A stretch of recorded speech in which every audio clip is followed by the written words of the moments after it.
वही होता चला जाए। कितनी छोटी चाह है, लौकिक चाह। जब ये शरीर ही नहीं टिकेगा तो तुम्हारी चाह का क्या महत्व है? पूरे जीवन वो चीज एकत्रित करने में लगा रहे हो जो एक भी तुम्हारे साथ जाने वाली नहीं। मानो आप राधा नाम जब कर चाहते हो मकान बढ़िया हो जाए या ऐसा पैसा मिल जाए या जो मैं चाहूं हो जाए, तो मरना तो है ना, फिर ये सब किस काम में है? अच्छा, जीने के लिए प्रारब्ध पहले से निश्चित हो चुका है। जैसे कोई नहीं चाहता कि मुझे दुख मिले, कोई नहीं चाहता, और जबरदस्ती दुख भोगना पड़ता है। ऐसे ना चाहोगे तो भी सुख भोगना पड़ेगा। जो तुम्हारे प्रारब्ध शरीर में सुख आए, जबरदस्ती भोगना पड़ेगा। जैसे दुख कोई नहीं चाहता, जबरदस्ती भोगना पड़ता है ना, ऐसे सुख भी भोगना पड़ेगा। इन दो के लिए तो प्रयास ही नहीं करना, सुख दुख के लिए। तो अब अगला बचा कौन? प्रभु। हम नाम जप करके मांगे, हे प्रभु आप मुझे दर्शन दीजिए, मैं आपसे मिलना चाहता हूं, क्योंकि आपका बच्चा हूं, सुना है कि मैं आपका अंश हूं। एक बार मैं आपको देखना चाहता हूं, एक बार मैं इस शरीर के राग से मुक्त होना चाहता हूं, जीवन मुक्त होना चाहता हूं। ये चीज दिमाग में क्यों नहीं बैठना? हम सोचते राधा नाम जप करके अनुकूल परिस्थिति, लेकिन कितनी देर अनुकूल परिस्थिति रहेगी? मृत्यु तो आएगी, सब पोछा लगा देगी, कुछ नहीं हमारे साथ जाएगा। फिर क्या? फिर क्या जीवन में हम वही चीजें मांगे सत चिंतन करके जो एक भी साथ न जाए? कितने दिन जीना है? आप कोई मांग न रखो, तो बिना मांगे जैसे दुख भोगना होता है ऐसे सुख आ जाएगा। अन मांगे आगे आवे को पक्का सिद्धांत कह रहे हैं। मांग करो यार अविनाशी की, कि मुझे भगवत प्राप्त हो जाए, मुझे भगवान से प्रेम हो जाए, मुझे तत्व ज्ञान हो जाए, मैं भगवान के प्रेम में मतवाला हो जाऊं, तो ये बात समझ में आए। राधा नाम का अगर हम फल मांगते हैं, कोई पदवी, कोई रुपया, कोई पैसा, कुछ भी, तो हमको अंतिम फाइनल में देखना है कि मेरे साथ क्या जाएगा। इतना महंगा भगवान नाम, और उससे हम इतनी घटिया चीज संसार की मांग कर तृप्त होना चाहते हैं। आपके पास पर्याप्त है, सच्ची पूछो, पर्याप्त है। वायु आपको मिल रही है, आकाश है, पृथ्वी है, जल है, शरीर इन्हीं पंचभूतों से बना, इसे जो चाहिए वो मिल रहा है। कपड़ा भी आप पहने, भोजन भी मिल रहा है, परिवार भी होगा। अब कुछ वासनाएं हैं जिनकी पूर्ति के लिए आप राधा नाम का प्रयोग करके उन वासनाओं की पूर्ति चाहते हो। वही वासनाएं किसी के पास भरपूर है जो तुम चाह रहे हो, लेकिन वो भी वासना से युक्त है। इस रहस्य को क्यों नहीं समझते कि मैं जड़ से वासना को ही मिटा दूं तो कैसा आनंद रहेगा? आप आनंद समुद्र है, आपका स्वरूप देखो। गोस्वामी जी ने लिखा, चेतन अमल सहज सुख राशि। ये हमारा इस पर जो भाव आ गया, तो इसीलिए मांगे हमारी बढ़ गई और हर मांग हमारी बेकार है। सब ये सोच रहे कि इतना कमा लूं कि 7 पीढ़ी हमारी उसको भोगे, और उसी का लड़का उसको थप्पड़ मार के घर के बाहर निकाल देता है, फिर उसी के लिए वो रो रहा है। जब समझो माया की चाल को। तो नाम जप करके हम ज्ञान क्यों न मांगे, भक्ति क्यों न मांगे, प्रेम क्यों न मांगे, और जिसने इस संसार को बनाया उसी को क्यों न मांग ले कि आप मिल जाओ। छोटी छोटी वस्तुएं मांगने से क्या, मैं आपको चाहता हूँ, आपसे प्यार करना चाहता हूँ, आप मेरे हो गए तो पूरा विश्व मेरा हो गया। मुझे लगता है हम थोड़ा मांगने में बहुत कमजोर हो गए। जैसे एक चक्रवर्ती सम्राट के पास जाए कोई गरीब आदमी और बोले आज मैं बहुत प्रसन्न हूं, मांगो, तो विचार करेगा कि 1 साल का भैंस का चारा दे देगा और 1 साल का भोजन दे दे तो बहुत अच्छा, तो मालिक दे दो, इतना बहुत घाटा हो गया ना। अगर वो उसके ऊपर छोड़ देता तो मुझे मांगना नहीं आता, आप ही बताओ आप जो देना चाहो, वो अपने हिसाब से देता, तो हम निहाल हो जाते। और हम मांगेंगे तो अपने हिसाब से, हमारी कितनी छोटी मांग है देखो ना। हम राधा नाम का फल चाहते हैं कि अमुक वासना की पूर्ति हो जाए, अमुक वासना की इतना धन हो जाए, फिर इसके बाद यहां से जाकर के खाली हाथ होना। यहाँ जो हम धन कमा रहे हैं राधा नाम, उसको हम खर्चा कर रहे हैं कि हमारी ये वासना, ये वासना, और हम जाने की सोच ही नहीं रहे। ये जाना पड़ेगा, कब जाना है पता नहीं। जाने पर कुछ कोई भी साथ नहीं होता।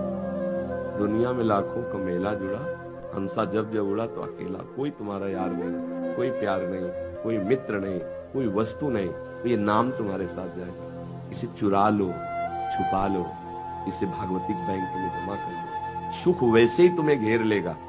देखो जब सरकारी आदमी हो जाता है ना तो उसकी भारी व्यवस्था होती, गाड़ी बंगला सब कुछ। हम भगवान से विमुख हैं, इसलिए हमारे को दुख भोगना पड़ रहा है। भगवान के सन्मुख होने पर आनंद है।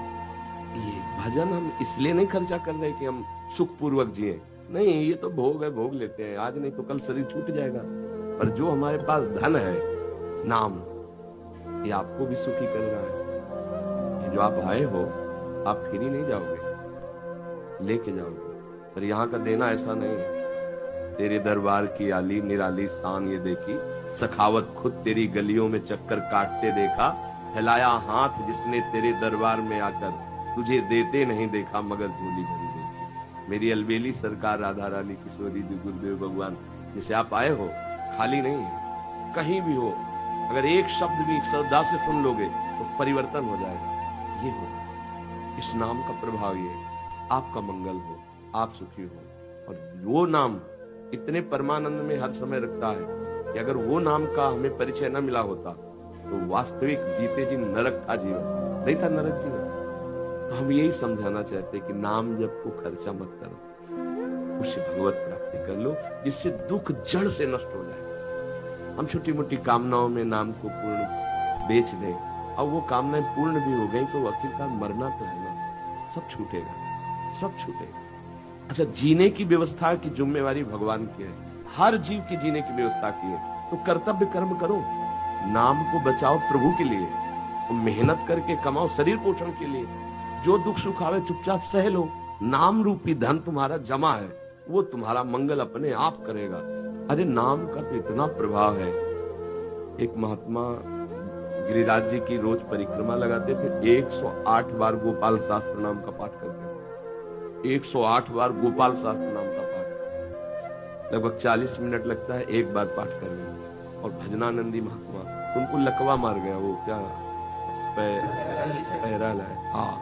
तो उड़िया बाबा जी, हरि बाबा वहां गए, देखा तो आधा। तो उनका बाबा, आप अगर संकल्प कर लें तो भारत का जितना भी प्राणी है सबके पैरालिस खत्म हो जाए, आप काहे को लिए बैठे हो, संकल्प करो ना।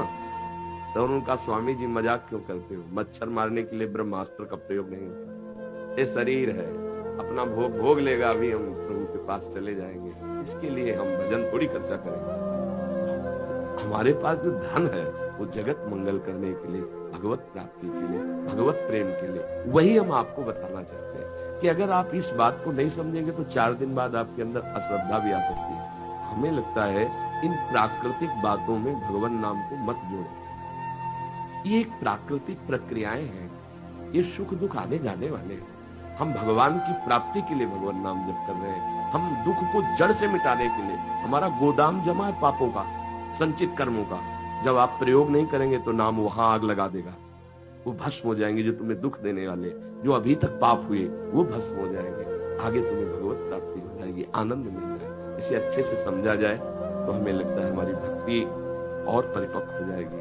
अगर हम उसको सांसारिक तरीके में लेंगे तो 4 दिन बाद अश्रद्धा हो जाएगी। हमारी बात समझो, इतना पाप जमा होता है क्योंकि बहुत जन्म हो गए ना। जैसे भीष्म जी बाणों की सही आते, तो इस समय तो बाल ब्रह्मचारी कितने महान।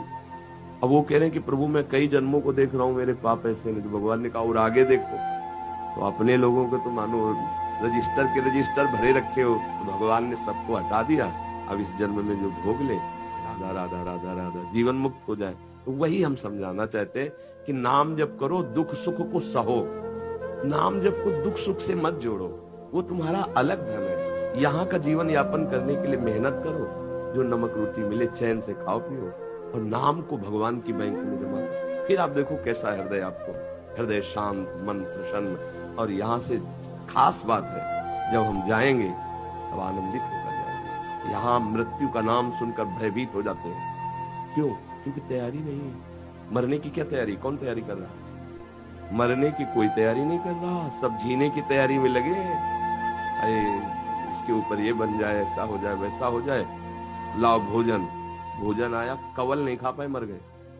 कितने से कवल उठाया, दिल फेल, हाथ का हाथ में रह गया, मुंह में नहीं जा पाया। इसकी तैयारी कौन कर रहा है?